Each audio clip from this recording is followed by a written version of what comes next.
Our opening question for you this morning, when you think of the term wisdom, what comes to mind? Perhaps there are people that you think of, maybe a wise family member or a historical figure.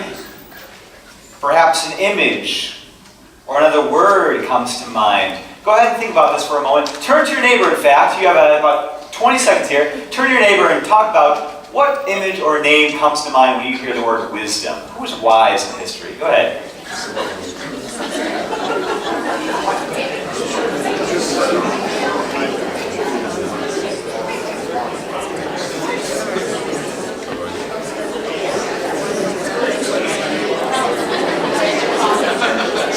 All right, just as people are warmed up and talking, finally I'm going to say, all right, we're start ready. All right. 20 seconds to church worship time. Glad you had a chance to get to know each other a little bit. When I think of the word wisdom, I think of Yoda from Star Wars. Just me? No one else had Yoda? All right. Patience you must have, my young Padawan. I'm not sure if you're familiar with it, but there is this personality profile quiz that I made the staff take just a couple days ago called the Enneagram. Have any of you ever heard this before? It's a great resource if you all are interested in learning about yourselves. What's interesting is that this tool helps one understand how he or she perceives the world. It begins with these 9 personality types within a circle.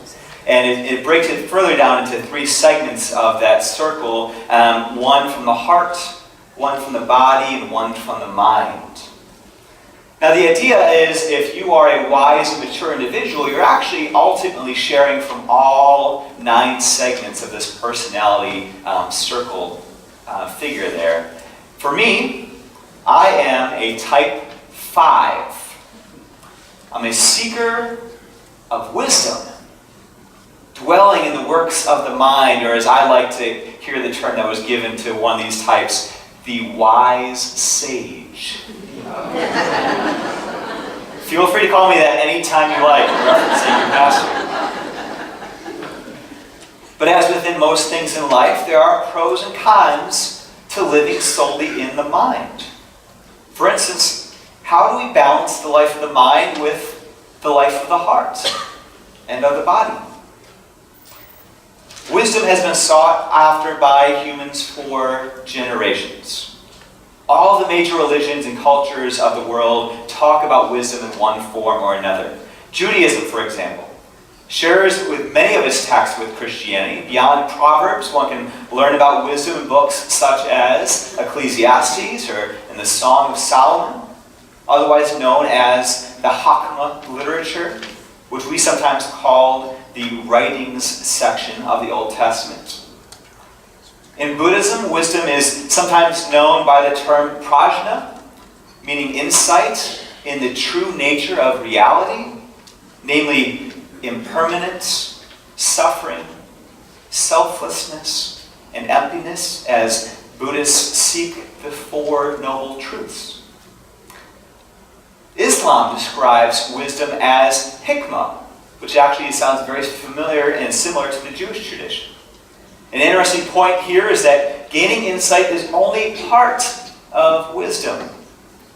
They stipulate that acting on that knowledge, implementing that knowledge, and getting the beneficial results must exist. Wisdom includes both knowledge and action. And so how about for us Christians? How does our faith tradition understand wisdom in our daily living? After all, Jesus taught us to be as wise as serpents and innocent as doves in the Gospel of Matthew. So the next few weeks, I'd like for us to look at this book of the Bible that is seldom read, the book of Proverbs.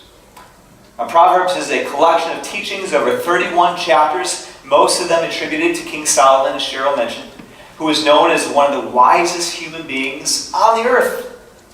However, most scholars make educated guesses that these these writings and teachings were actually collected over hundreds of years, perhaps as early as 1100 BCE, going all the way to about 400 BCE. Now, if one were to quickly glance at these teachings in Proverbs, it may look as if these were where the authors of fortune cookies get their material. But if we take a few moments to look a bit deeper, there are wonderful teachings and insights just waiting to be discovered. So today we pick up in chapter 2 of Proverbs. We're going to look at the first section, actually, chapters 1 through 9. But chapter 2 we read from this morning as we read the words attributed to Solomon in the form of lessons, as one would share with one who he loves or as a child. And he writes, "My child, if you accept my words and treasure up my commandments within you, making your ear attentive to wisdom and inclining your heart to understanding. If you indeed cry out for insight and raise your voice for understanding, if you seek it like silver and search for it as for hidden treasures, then you will understand the fear of the Lord and find the knowledge of God." Here we have King Solomon saying, hey, if you want to know about God, then listen to me. I've picked up a few things I'd like to share with you also. And one central concept throughout Proverbs is this idea of wisdom. Now, we previously took a moment to think about how wisdom looks within our own understanding and within other religious traditions. Proverbs describes wisdom in some wonderful, surprising ways. And we're going to go into chapter 8 for a moment here. Did you know, for instance, that wisdom is described as a female? Makes sense, right? Thank you. Some state that wisdom is a female characteristic of God itself. Chapter 8 shares a bit of a personification of wisdom. Again, chapter 8, verse 1, "Does not wisdom call? Does not understanding raise her voice? On the heights besides the way, at the crossroads, she takes her stand. Beside the gates in front of the town, at the entrance of the portal, she cries out, I, wisdom, live with prudence, and I attain knowledge and discretion." And if we continue along in chapter 8, wisdom is described as being part of God from the very beginning of creation itself. Verse 22, "The Lord created me at the beginning of his work, the first of his acts of long ago. Ages ago I was set up at the first before the beginning of the earth." Wisdom, it seems, is one of the cornerstones of faithfully walking with God. It's the difference between those who live righteous lives and those who are considered evil or ignorant, according to the author. And so what can we learn from wisdom in our lives today? Again, we have King Solomon, one of the wisest humans to walk the earth, telling us just how important wisdom is as people of faith. And again, we go back to chapter 2, verse 5 this time. Solomon continues, "Then you will understand the fear of the Lord and find the knowledge of God. For wisdom will come into your heart, and knowledge will be pleasant to your soul. Prudence will watch over you, and understanding will guard you." I have 3 points that I'd like to share with you all from this morning, so feel free to write these in your bulletins if you like. You can take notes. The first is that God gives us the gift of wisdom for us to use in our daily lives. God gave us our brains for a reason, so let's use them, right? We talk often of the gift of the Spirit or the gift of love, but God gave us the ability to think as well, which gets us to this second point. So the first point is that God gives us wisdom as a gift. The second point is that God gives us wisdom so that we may decipher between what is faithful living and what is not. Yes, we are called to be loving and compassionate, and we are called to be wise. In fact, perhaps some faithful characteristics originate from wisdom herself. So that's point number 2. We're able to give this as a gift, and we're able to decipher what is wise living and faithful living and what is unfaithful living. In order for us to live as just, we must first be able to identify what is just and what is unjust. In order for us to live with compassion, we must first be able to understand the nature of compassion itself. In order for us to live as children of God, we must first seek to understand the very nature of God. This brings me to point number 3.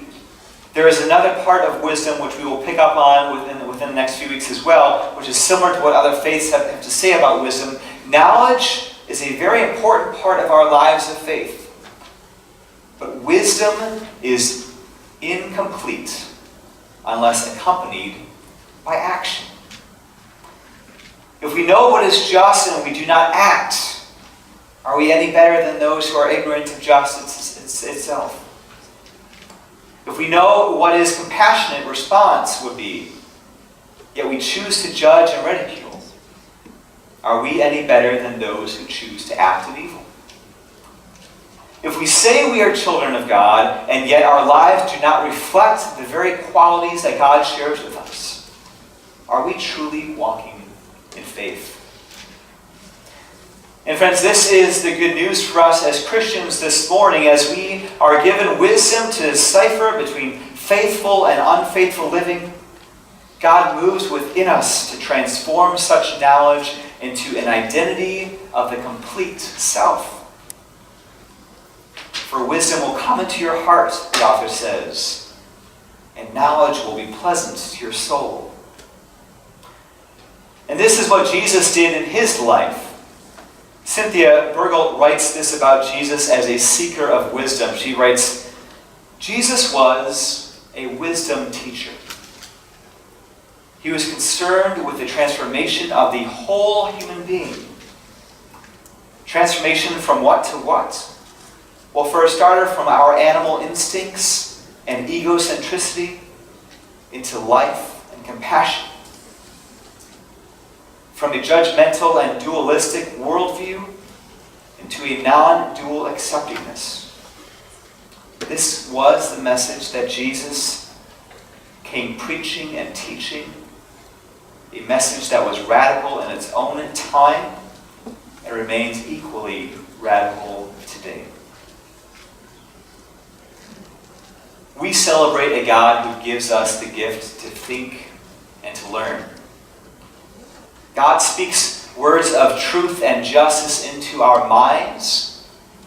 We celebrate a God who transforms our hearts and souls to live as agents for such faithfulness. Today we celebrate that God as wisdom is giving, is knowledgeable, and action-oriented. It sounds like a woman, right? And today we celebrate that our understanding of God is never quite done also.